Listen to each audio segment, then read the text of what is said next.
Hi, my name is Meredith Passahow, and today I will be discussing uh, classical realism and naturalism and the idea of ending in media res, or in the midst of the scene. So the two novels I will be discussing are Elizabeth Gaskell's North and South and George Moore's A Drama in Muslim.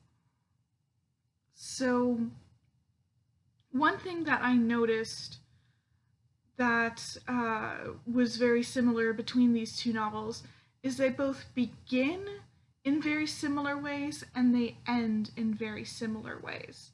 Not to say that the plots are the same or the plot points or that the overarching themes are the same, other than they are both realist novels, although Moore is categorized more as a naturalist.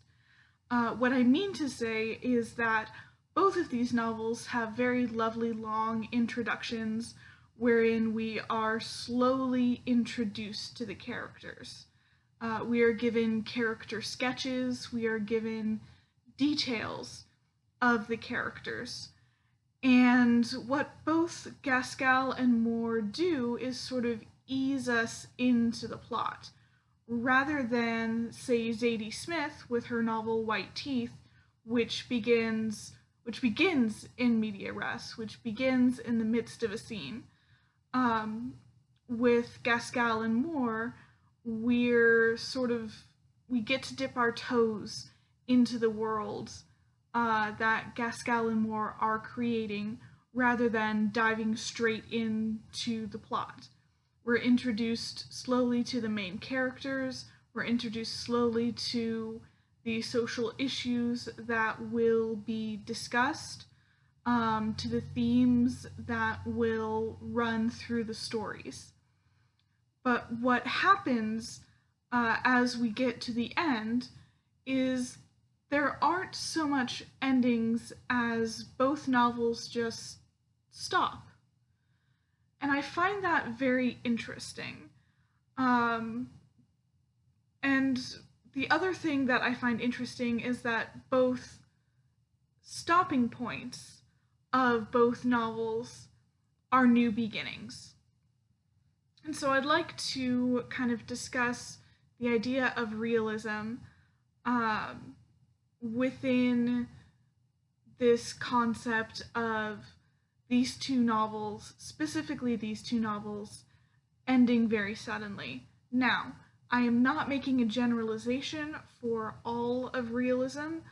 I'm very aware that most realist novels end, as Dr. Lanigan has pointed out, in a marriage or are wrapped up a little bit more neatly than these two particular novels are.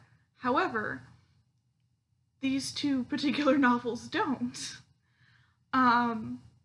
Gaskell's novel ends with Thornton and Margaret Hale kind of bickering with each other a little bit, teasing each other.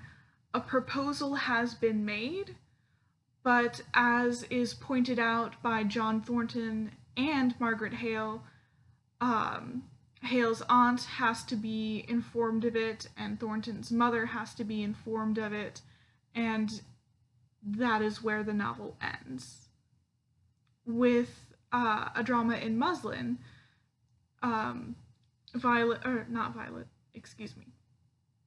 Alice is visited by her sister Olive, and Olive is all in disarray and complaining about the state of Ireland and how lucky Alice was to kind of get out of things.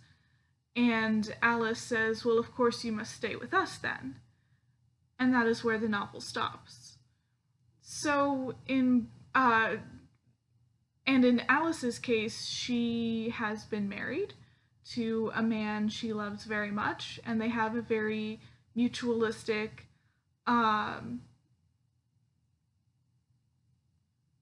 excuse me, they have a very supportive, um, mutually supportive relationship. Um, and they have a brand new child, and now her sister has come to live with her. So both of these novels end on beginnings. The beginning of a relationship between John Thornton and Margaret Hale, and the beginning of Alice's new life and welcoming her sister into her new life. So, what does this all mean in relation to realism or naturalism? What I believe these two authors are trying to show us is that because it is a realist novel, it shouldn't have an ending. Because life doesn't have a definitive ending until one dies. There are no definitive, neatly wrapped up endings in real life.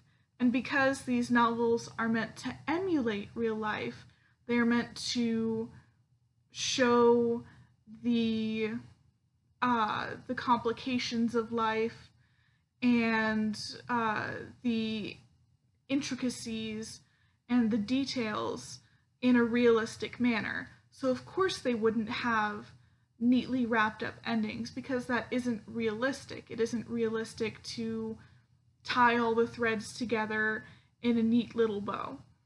In the background of both novels, all of the social issues that have been discussed throughout the course of the novel, industrialization and the treatment of workers in North and South, and then everything that is going on with Ireland and the state of the working class and the poorer classes in Ireland in A Drama in Muslin, they're still going on by the time the novel ends. And Olive puts it very succinctly by saying, everything is going into ruin. So none of the social issues are wrapped up nicely. There's still concerns. There is still concern for everything that there was concern for at the beginning of the novel. And I feel that is very true to life. There will always be background concerns. There will always be social issues that need to be addressed, no matter what goes on in our personal lives. Therefore, I think, as opposed to the realist novels that wrap everything up nicely and end in a marriage and have a satisfactory ending, these unsatisfactory endings are more true to life than something that is wrapped up more neatly. So that's where I think these very abrupt stops in the novel connect with the idea of realism and naturalism.